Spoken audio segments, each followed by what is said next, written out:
Hey everyone, at Dawn here again, with my spoiler-filled review of the Grinch 2018 movie. So if you haven't seen it yet, and don't want to know, then I would recommend stopping the video right now, and watching one of my other videos. For this review, I will first give my general thoughts, touch on the points I liked and didn't like from the movie. I will move on to how I think the producers could have improved on the movie we actually got, and then close with a general sum up. With that being said, let's get on with the review. I really liked Max, best character in the movie, and most true to the original content of the animated classic. I also liked the gadgets the Grinch used in this movie, and the scenes where he was explaining the plan to Max, those were just great. But I wish the movie had spent a bit more time focusing on these things. The Grinch looked great, just perfect actually. The CG animation combined with the art styling of the Grinch, the Who's, and Whoville, as I mentioned in my trailer reaction, the movie looks great, and the scenery is spot on, but my likes pretty much end there.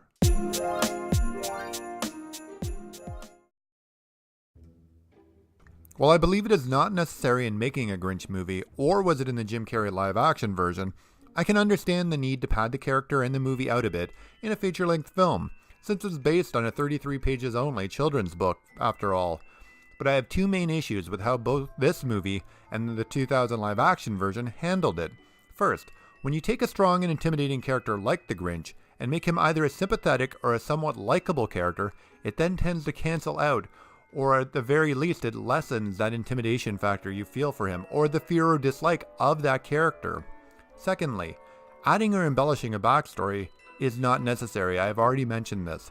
Since we already know from the original book and from the cartoon that the Grinch is so Grinchy because his heart is 2 sizes too small, so we don't need reasons and we don't need to feel sorry for him. He's supposed to be an unlikable character. He's a strong character because of that, and he becomes even stronger when he realizes that, hey, maybe his heart is a few sizes too small and he lets a little love in and he grows from that. That's the whole point of the story, growth and redemption, and he does that through the progression of the original book and the cartoon.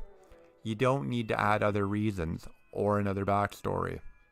And for the next point, it pains me to say this one, since I was so hopeful of it when I heard it was announced, but Benjamin Cumberbatch was a disappointment as the voice of the Grinch. At times he was really good, but it never fully materialized, and on the most part his voicing of the character comes off as generic and bland. I'm just going to say it. I've got to put a little editor's note there, though, that there may be some personal bias in my opinion on this, since I'm very partial to Boris Karloff's original reading in the animated classic, and feel the producers should have gone more in that direction for more of that feel, and less of just a generic character that you'd find in like a Despicable Me movie, and that's really what it came off as. And not even really having fun with it like Steve Carell did with his character in Despicable Me. But at times it was good, but overall, like I said, generic and bland. And that leads me into how I think, or what I would have done to help or give ideas and suggestions to improve this movie.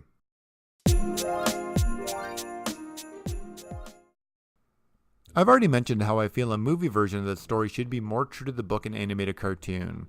And the argument I get back the most against this point is that it would be impossible to do since the source material is too short. To that I disagree, and here's why. The first thing I would do is keep the Grinch isolated from Whoville, since that is how the Grinch views himself from the town and from the Who's, and instead of having a backstory added, we would just be shown the Grinch observing the town and progressively getting more bitter and engaged in the idea of ruining the Who's Christmas and then working in his cave on his costume, sleigh, and extra gadgets. We could then see the characters in town, including Cindy Lou Who and her friends, finishing up school, getting ready for Christmas, along with other town members that could be introduced as main characters or side characters doing the same thing. Then we would cut between this brightly shot preparation of all the people in the town of Whoville getting ready for holiday celebrations, and then go back to the Grinch really hard at work in his dark lair. Doesn't anyone know how to shoot a montage anymore? With this being one of the most memorable holiday characters, I would have allowed or asked the voice actor to have more fun with it, where Jim Carrey played it way too over the top. As I already mentioned, Benjamin Cumberbatch played it a little too safe, so I feel this was a huge missed opportunity. I'd actually heard that the producers had asked Cumberbatch to put on an English accent while voicing the character, probably in the hopes of going for that Karloff feel and sound I had touched on, but he understandably refused to do that, so what we got in the end was something not very noteworthy.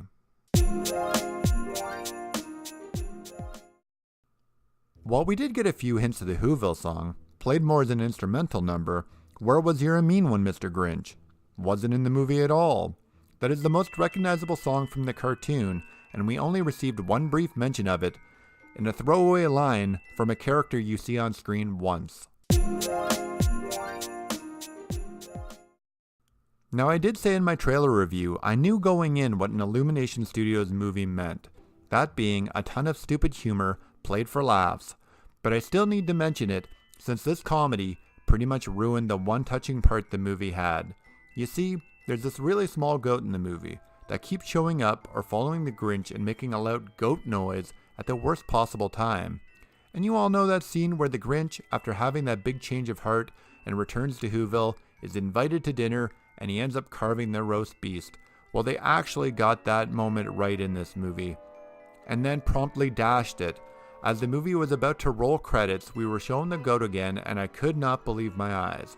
Rather than ending on the actual feeling of the Grinch story, instead we got one last goat call, so I say cut that and stick with the ending without another goat sound joke.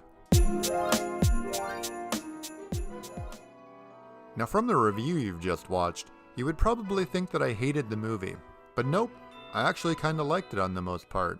Sure, I'm salty they missed a lot of opportunities, critical of how they changed the story a bit too much again, and it could have been a lot better than it was, but overall, it wasn't that bad of a movie, and I would recommend checking it out.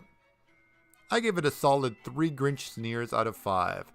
And that's it for my review on this one and for today's video. If you liked this review, give me a thumbs up, and if you want to, there's a subscription prompt at the end of the video. And as always, thank you very much for watching, and I'll talk to you soon.